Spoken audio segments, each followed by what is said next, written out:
When you're lying in bed at night, do you ever randomly remember some relatively minor social missteps or poorly chosen words you did/said years earlier?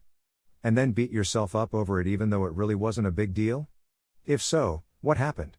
For most of my education, I went to public school and like most kids, I was socially awkward. For high school, I received an academic scholarship to a private Catholic school.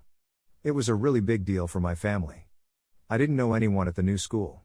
Between an odd combination of academics, sports and the tail end of puberty, I became very popular in this new school. I wasn't used to the attention and it definitely got to my teenage head. Nearly all of my social circles became around the new school and not with my old local friends. I'm in my junior year, I head to a McDonald's for lunch with a few friends from the new school. Working the counter, I see a girl who I used to go to public school with that I used to have a crush on. She just lit up when she saw me, she was so excited, and I was a shitty teenager and I just ignored her. I pretended I didn't recognize her. She looked so deflated when I didn't acknowledge her. Note this was the 90s. My family moved a few times after that. I settled down in a different part of the country after university. I never made it back to that town. I've relived that asshole moment for years now. Fast forward to one of those nights when I relive that moment, and I decide to look her up on Facebook to apologize.